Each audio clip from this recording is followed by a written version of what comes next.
Os principais ataques do projeto de lei do GT da Reforma Administrativa, por Paulo Lindsay, diretor da Executiva Nacional da ACIB-GSN, coordenador do Núcleo Sindical Canabarro, coordenador da Auditoria Cidadã da Dívida Núcleo RJ.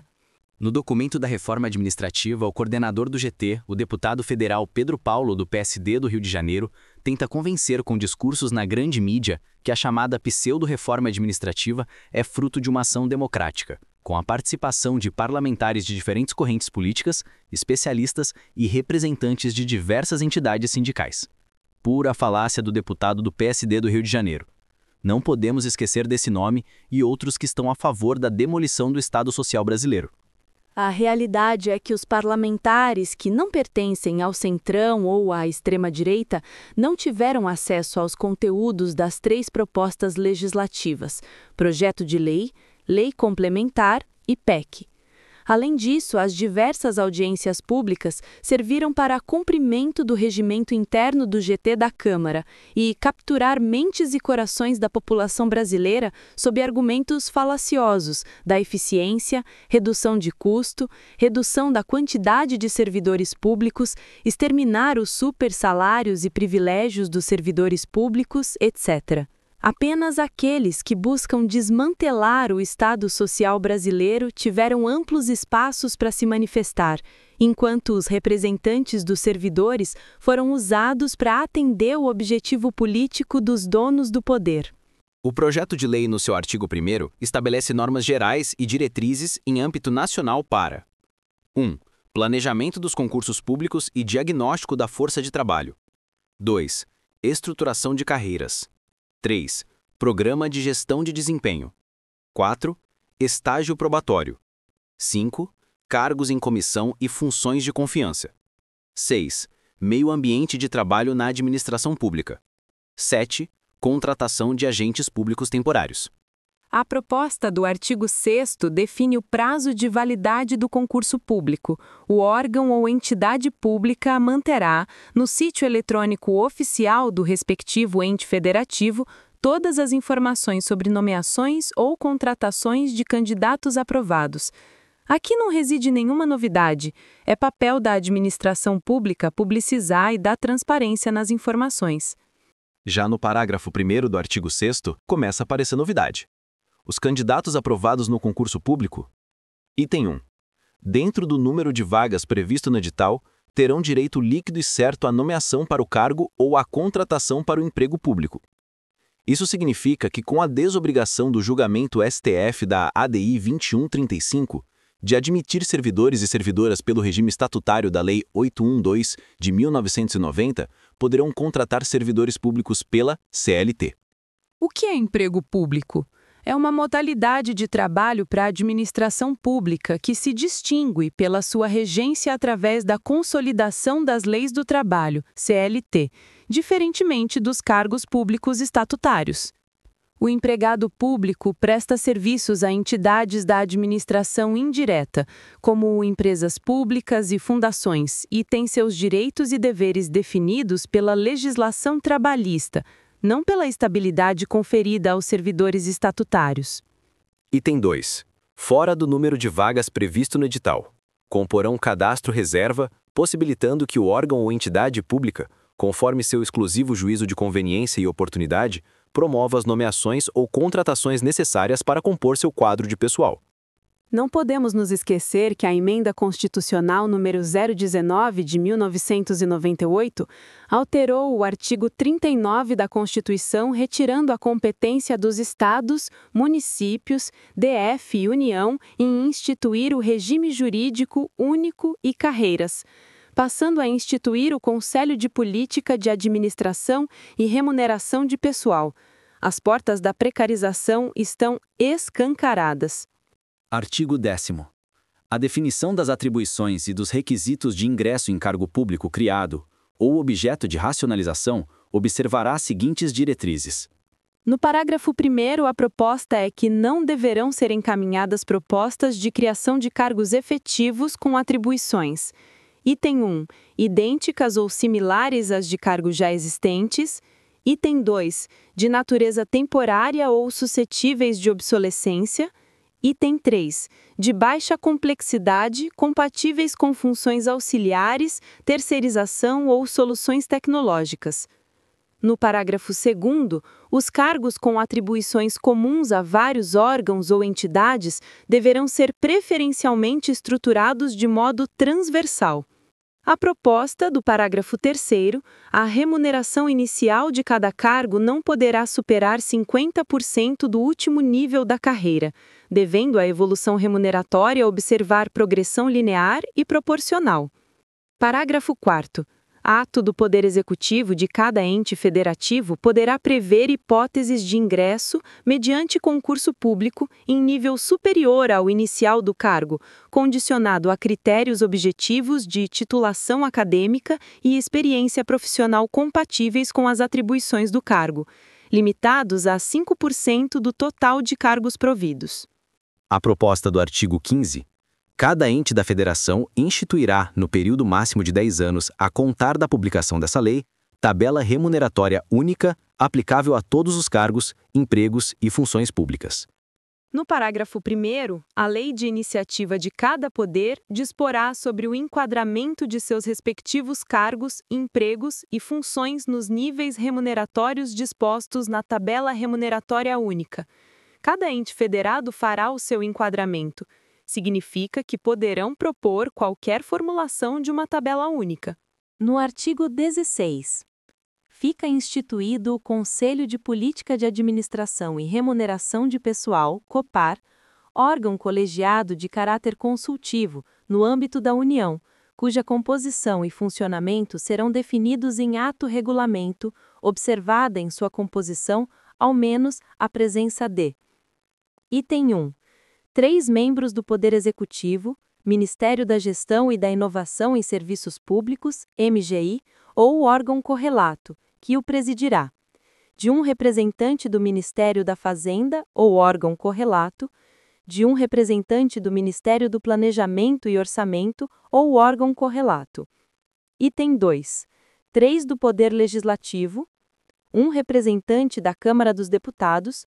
Um representante do Senado Federal e um representante do Tribunal de Contas da União. Item 3. 3 dos setores.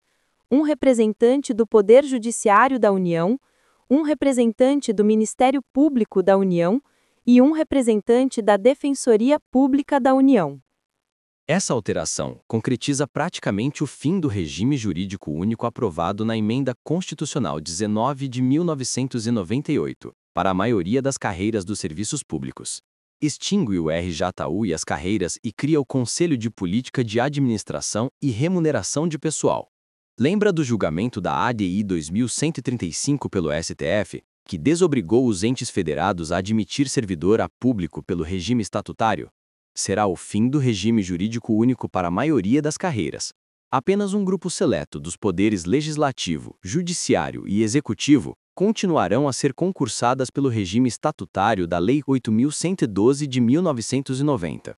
As demais, CLT, temporários e até PJ. No artigo 17.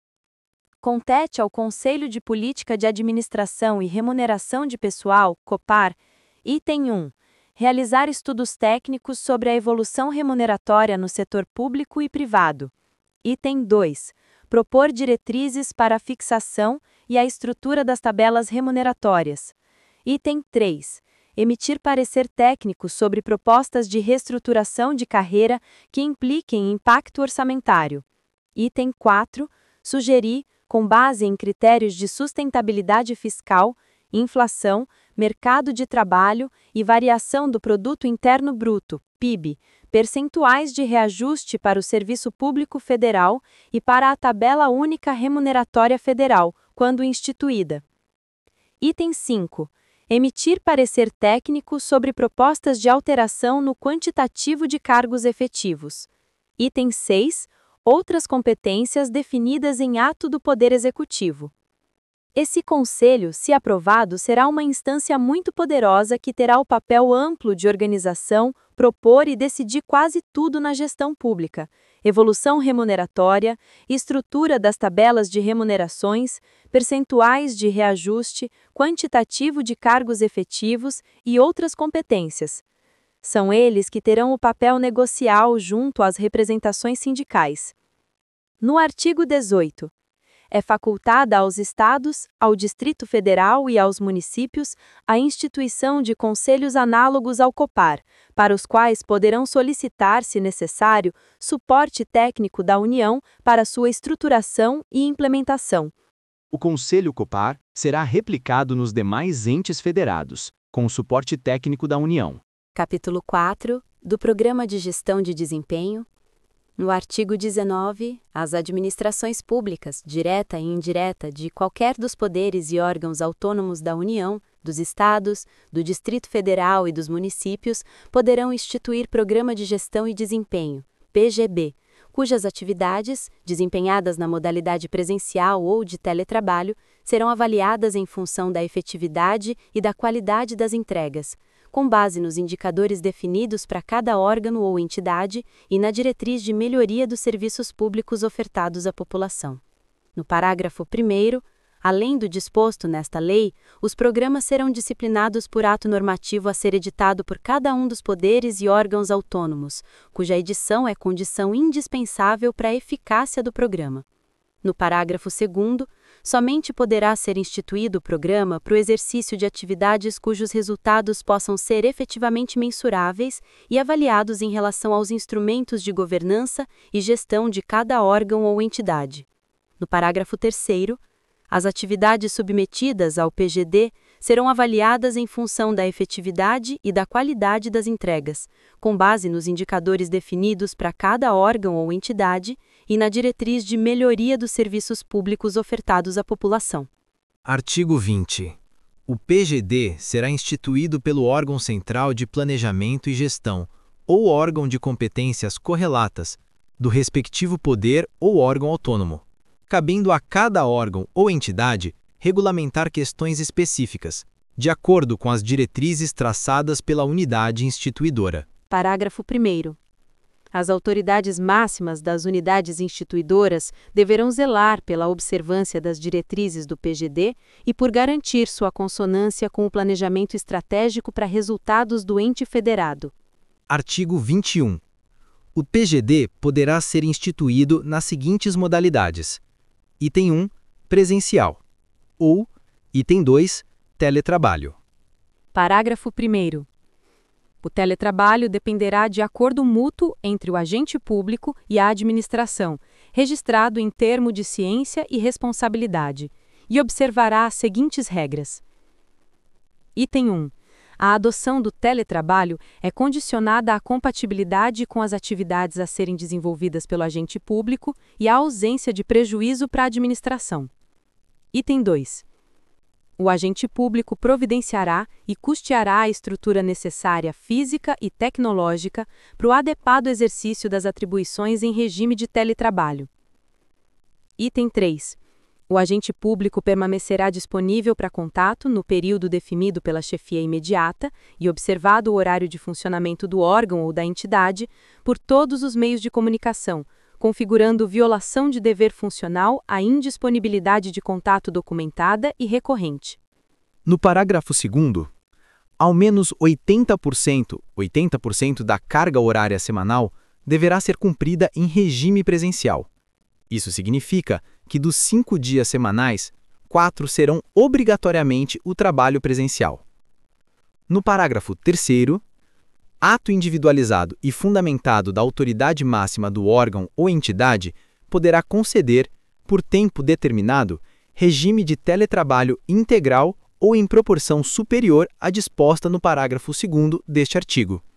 No parágrafo 4º, a proporção de agentes em regime de teletrabalho nas condições de que trata o parágrafo 3º deste artigo não pode superar 20% da força de trabalho em atividade na unidade administrativa. Parágrafo 5º. Terão preferência para a obtenção do regime de teletrabalho E para a ampliação disposta no parágrafo 3º deste artigo, as gestantes, as lactantes, as pessoas que sejam as únicas responsáveis pela guarda de crianças de até 5 anos de idade, as pessoas responsáveis pela guarda de crianças e adolescentes com deficiência e mulheres vítimas de violência doméstica ou de violência no ambiente de trabalho. Parágrafo 6º. Cada órgão ou entidade manterá em transparência ativa, atualizada mensalmente, a indicação. Item 1. Dos nomes de todos os agentes beneficiários do regime de teletrabalho integral, acompanhados do tempo de duração da autorização e das respectivas metas individuais. Item 2. Do total da força de trabalho em regime de teletrabalho, integral ou parcial. Parágrafo 9º. É vedado ao servidor em regime de teletrabalho residir em município diverso de seu local de lotação, ressalvadas a concessão de regime integral de teletrabalho destinada a substituir a concessão de licenças ou afastamentos voltados para a capacitação do servidor. O que significa residir em município diverso do seu local de trabalho? Parágrafo 10. É vedado ao servidor em regime de teletrabalho residir fora do país, salvo quando autorizado por ato fundamentado, individualizado da autoridade máxima, poder ou órgão autônomo, exclusivamente para fins de acompanhamento de cônjuge que esteja a serviço da República Federativa do Brasil no exterior. Como podemos ver, a proposta do GT da Câmara e do Governo tende a desmantelar o programa de gestão. Capítulo 5. Do estágio probatório. No artigo 23, durante o estágio probatório, o servidor terá seu desempenho avaliado de forma objetiva, contínua e baseada em critérios previamente definidos, mensuráveis e compatíveis com as atribuições do cargo, sendo de sua exclusiva responsabilidade alcançar os padrões exigidos para a aquisição da estabilidade. Parágrafo 2º. A avaliação de desempenho será expressa em pontuação definida pela legislação de cada ente federativo e observará as seguintes diretrizes. Item 1. Composição de pontuações atribuídas por mais de uma fonte de avaliação, vedada a atribuição integral unicamente pela chefia imediata. Parágrafo 3º. O exercício de cargo em comissão ou função de confiança, ainda que no mesmo órgão ou entidade, suspenderá a contagem do prazo do estágio probatório, que somente será retomado após o retorno do servidor ao exercício das atribuições do cargo em que se deu o provimento originário. A avaliação do servidor ou público em estágio probatório não poderá ser considerada apenas a chefia imediata. Isso será definido por lei específica. Capítulo 8. Dos agentes públicos temporários. No parágrafo 39, a contratação de agentes públicos temporários pelas administrações públicas, direta e indireta, de qualquer dos poderes e órgãos autônomos da União, dos Estados, do Distrito Federal e dos municípios, será regida pelo disposto nesta lei e nas normas específicas editadas por cada ente da Federação, no que forem compatíveis com esta lei.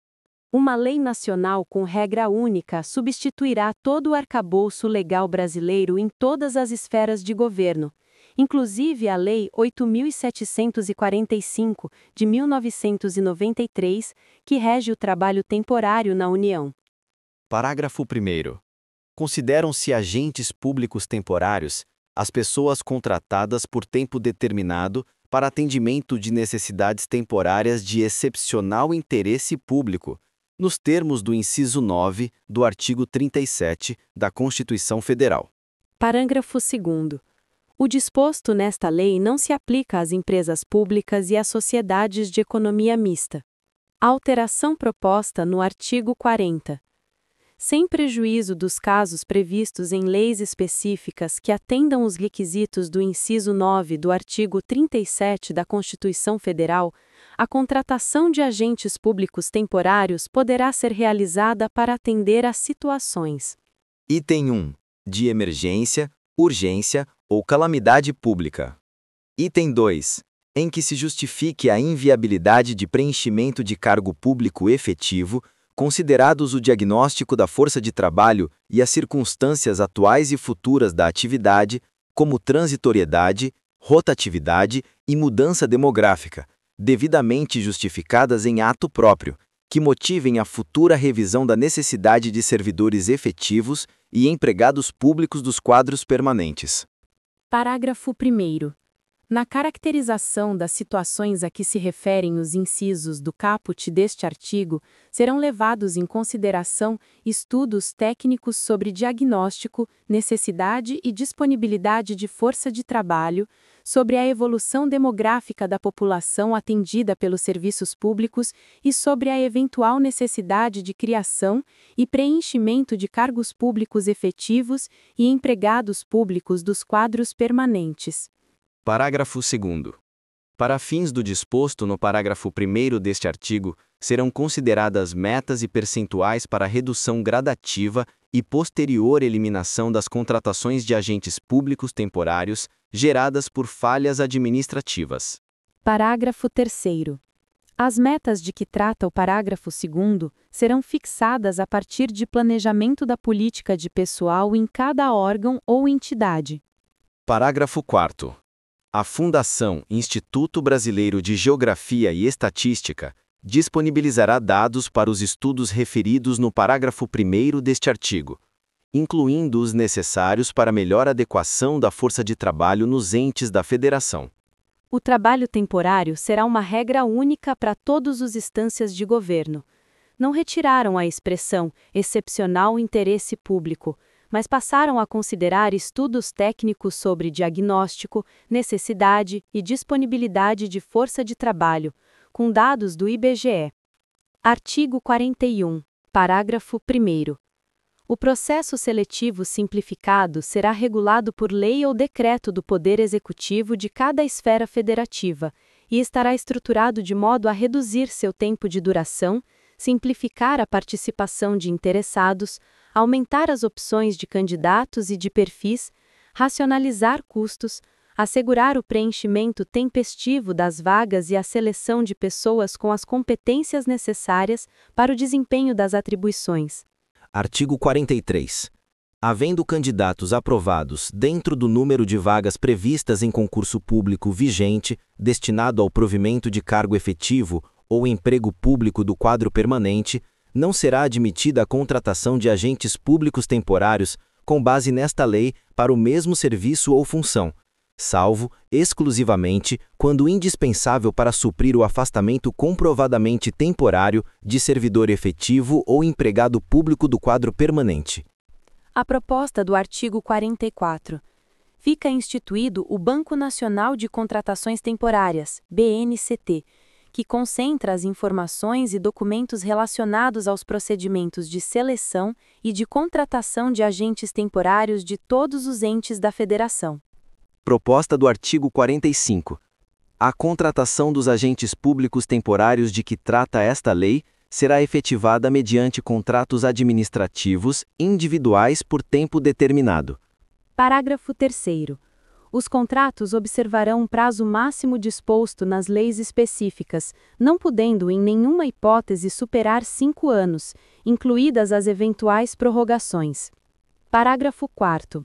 Aplicam-se aos agentes públicos temporários as regras relativas à acumulação remunerada de cargos, empregos e funções públicas previstos nos incisos 16 e 17 do artigo 37 da Constituição Federal.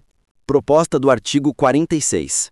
Salvo expressa disposição legal, aos contratos de que trata esta lei não serão aplicadas as regras do regime jurídico dos servidores públicos, ocupantes de cargo efetivo, e as regras do regime trabalhista previsto no Decreto-Lei nº 5.443, de 1º de maio de 1943, Consolidação das Leis do Trabalho.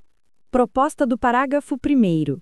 A avaliação de desempenho dos agentes públicos temporários, vinculada a métricas de produtividade, bem como às competências e habilidades dos contratados, será considerada para eventual prorrogação do contrato e para extinção do contrato antes do término da sua vigência. Proposta do parágrafo 2º. Será inválida a decisão administrativa que estender aos agentes públicos temporários o direito à estabilidade ou outros direitos e vantagens peculiares da condição de servidor público, inclusive em regime de emprego público. Proposta do artigo 50. Os agentes públicos temporários não poderão: item 3. Ser novamente contratados para o mesmo serviço ou função, vinculado ao mesmo órgão com fundamento nesta lei, antes de decorridos 24 meses do encerramento dos seus contratos anteriores, salvo na hipótese de emergência que comprovadamente não possa ser atendida por outros contratados. O tempo de pedágio será de 24 meses para participar de outro processo seletivo. Proposta do artigo 52. As despesas com o custeio da remuneração dos agentes públicos temporários serão computadas para fins dos limites de despesa de pessoal estabelecidos na Lei Complementar nº 100, de 4 de maio de 2000. Após examinar os aspectos fundamentais do projeto de lei da reforma administrativa, fica claro o propósito do relator do GT, deputado federal Zé Trovão, do PL de Santa Catarina, do coordenador, deputado federal Pedro Paulo, do SD de Rio de Janeiro, dos empresários, associados às organizações sociais e ao terceiro setor, da Faria, dos parlamentares do Centrão e da extrema-direita, entre outros, desejam apropriar-se dos recursos das funções essenciais, mantendo o Estado apenas como um financiador, enquanto a prestação dos serviços públicos fica sob controle desses agentes, além de implementar uma mudança significativa na estrutura da gestão financeira do país para assegurar a sustentabilidade da dívida pública. Qualquer discurso que contradiga isso é simplesmente uma falácia dos poderosos. Não podemos permitir que o Estado se torne novamente fragmentado como era nas décadas de 1960, 1970, 1980 e 1990. Um serviço público sem concurso e completamente nas mãos dos detentores do poder. O que resta à classe trabalhadora é organizar grandes manifestações nas ruas para pressionar os parlamentares a não aprovarem essa pseudo-reforma administrativa e destacar a importância do servidor público no Estado brasileiro. Nós somos a principal conexão entre o governo e os cidadãos. Se esse vínculo se enfraquece cada vez mais, é o povo mais carente que sofrerá diretamente com a destruição dos serviços públicos. Não à reforma administrativa.